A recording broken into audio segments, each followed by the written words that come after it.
یہ ہے اس دنیا میں دین کس حال میں ہے؟ وہ حال ہے جو حالی نے کہا تھا کہ پستی کا کوئی حد سے گزر نہ دیکھے، اسلام کا گر کر نہ ابھر نہ دیکھے، مانے نہ کبھی کہ مد ہے ہر جزر کے بعد، دریا کا ہمارے جو اتر نہ دیکھے۔ اب یہ وہ میکروسکوپک ویو ہے، پوری دنیا کو لے لیں، اپنے ملک کو لے لیں، اپنے شہر کو لے لیں، اپنے محلے کو لے لیں، اپنے گھر کو لے لیں، جو حال ہے یہ میکروسکوپک ویو ہے۔ اور ایک مائکروسکوپک ویو ہے کہ انسان اپنی ذات کے اوپر لینس کو فوکس کر کے بیٹھا ہوا ہے، ذرا سا اس کے اندر کوئی کمی، ذرا سی اس کے اندر کوئی کوتاہی اگر ہو گئی تو گویا کہ قیامت ٹوٹ پڑے گی۔ ویسے تو اپنی جگہ پر پسندیدہ بات ہے، تقویٰ جتنا بڑھتا چلا جائے، نیکی کی حس جتنی بڑھتی چلی جائے، قابل تعریف بات ہوگی، لیکن اگر وہ اس کیفیت میں ہے، میکروسکوپک پس منظر وہ ہے جو میں نے بیان کیا، تو یہی چیز در حقیقت اس اقامت دین کی راہ کا سب سے بڑا پتھر، اس کے راستے کی سب سے بڑی رکاوٹ بن جاتی ہے۔ شیطان اسی راستے میں لگاتا ہے لوگوں کو، جو اقبال نے ابلیس کی مجلس شورا میں بڑے معنی خیز اشعار کہے ہیں۔ یہ ان کی زندگی کی میں سمجھتا ہوں کہ آخری دور کی نظم ہے، اور ان کا جو پیغام تھا ملت اسلامیہ کے نام، اس کا لب لباب اس میں ہے۔ کیا کہا اس نے؟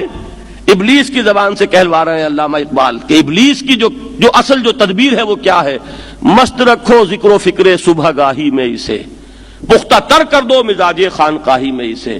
یہ رگڑتا رہے اپنے آپ ہی کو، اور رگڑے، ظاہر بات ہے جتنا رگڑو گے اور صاف ہو جاؤ گے، کچھ اور رگڑو گے کچھ اور صفائی ہو جائے گی، کچھ اور رگڑو گے کچھ اور صفائی ہو جائے گی۔ لیکن یہ کہ یہ تمہاری پوری زندگی اسی رگڑنے میں لگی رہے گی، تم کبھی شیطان کے ساتھ پنجہ آزمائی میدان میں آ کے نہیں کر سکو گے، تب کبھی باطل کو اس کی آنکھوں کے اندر آنکھیں ڈال کر للکار نہیں سکو گے۔ یہ ہے اصل میں وہ طرز عمل قرآن مجید جس سے ہٹانے کے لیے یہ کہتا ہے دیکھو بڑے بڑے گناہ ان کو چھوڑو، چھوٹی چیزوں کو ہمارے حوالے کرو، ہم بہت واسع المغفرہ ہیں، ہم معاف فرمانے والے ہیں، اور ہماری غفاری کی شان بہت اونچی ہے، ہم بہت بخشنے والے ہیں۔ یہاں پہ کیا فرمایا سورہ نساء میں؟ اگر تم ان تجتنبوا کبائر ما تنہون عنہ، وہ بڑی بڑی چیزیں کہ جن سے تمہیں روکا جا رہا ہے، اگر اس سے بعد آ جاؤ گے، نکفر عنکم سیئاتکم، تمہاری برائیوں کو ہم تم سے خود دور کر دیں گے، وندخلکم مدخلا کریما، اور تمہیں بہت ہی باعزت مقام پر پہنچا دیں گے۔ میں یہ کوشش کر رہا ہوں، لیکن مجھے یہ ڈر لگ رہا ہے کہ کہیں آپ میری بات کو صحیح کانٹیکسٹ میں اور جو میرا اصل مضمون ہے اور مفہوم ہے اس کو سمجھ نہ پا رہے ہو، اور کوئی قابل اعتراض بات آپ کے سامنے آ جائے کہ تزکیہ نفس کی نفی کر دی اس نے، اور اس نے اخلاق کے اعمال، اپنے اخلاق کے اور اعمال کی درستی جو ہے اس کی نفی کر دی۔ میں نفی نہیں کر رہا، ایک توازن کی ضرورت ہے کہ وہ میکروسکوپک اور مائکروسکوپک ان دونوں کے درمیان توازن ہو۔ دیکھو کہ اس دنیا میں اس وقت ہو کیا رہا ہے، اور اسی کے لیے وہ حدیث میں سنایا کرتا ہوں۔ آج تو یہ درس قرآن میں بات آ گئی ہے، وہ حدیث میرے نزدیک آخری چیز ہے، اس کے بعد بھی اگر آنکھ نہیں کھلتی کسی انسان کی تو میں نہیں سمجھتا کہ وہ اپنے گرد اس نے جو یہ فلا تزکوا انفسکم، اس نے جو اپنے گرد تزکیہ نفس کا ایک مصنوعی حالہ بنا لیا ہے، کبھی بھی وہ اس حالے سے نکل سکے گا اگر اس حدیث سے بھی آنکھ نہ کھلی۔ اور وہ حدیث کیا ہے؟ مولانا اشرف علی تھانوی نے اس کو اپنے جو خطبات جمعہ ہیں ان میں نقل کیا ہے، بیہقی کی روایت ہے۔ اوحى اللہ عز وجل الى جبرائیل علیہ الصلوۃ والسلام ان اقلب مدینۃ کذا وکذا باہلھا، اللہ نے حکم دیا حضرت جبرائیل کو فلاں فلاں بستیوں کو الٹ دو اس کے رہنے والوں سمیت۔ قال فقال، حضور نے فرمایا، اس پر حضرت جبرائیل نے عرض کیا بارگاہ خداوندی میں، ان فیھا عبدک فلانا لم یعصک طرفۃ عین، پروردگار اس بستی کو الٹ دوں، اس میں تو تیرا فلاں بندہ بھی ہے جس نے کبھی پلک جھپکنے جتنی دیر بھی معصیت میں بسر نہیں کی۔ اب آپ اندازہ کیجئے، یہ جو ہے نا اپنے آپ کو رگڑنا اور مانجنا، اور پوری زندگی رگڑنے میں اور مانجنے میں لگا دینا۔ ہم بعض بزرگوں کے تذکرے میں سنتے ہیں اتنے اللہ والے تھے کہ ان کا گھوڑا بھی کوئی مشکوک دانہ نہیں کھاتا تھا، اور وہ خود جو ہے وہ انگریز کی عدالت میں بیٹھے ہوئے اور انگریز کی نوکری کر رہے تھے۔ یہ ہے وہ میکروسکوپک اور مائکروسکوپک کا عدم توازن۔ طاغوت کی چاکری کر رہے ہیں، انگریز کی ملازمت کر رہے ہیں، انگریز کے قانون کی تنفیذ کے اندر اعلی کار بن رہے ہیں، لیکن ذاتی تقویٰ اور ذاتی نیکی اور ذاتی للہیت جو ہے اس کا معیار یہ ہے کہ ان کا گھوڑا بھی مشکوک چارہ اور مشکوک کھانا نہیں کھا سکتا۔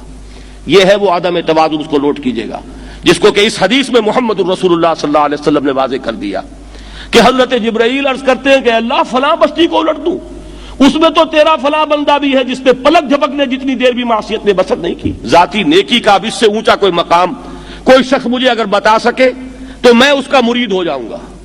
اس سے اونچا کوئی مقام ہوگا کہ آنکھ جھپکنے جتنی دیر بھی کسی نے معصیت میں بسر نہیں کی، ذاتی نیکی کی معراج۔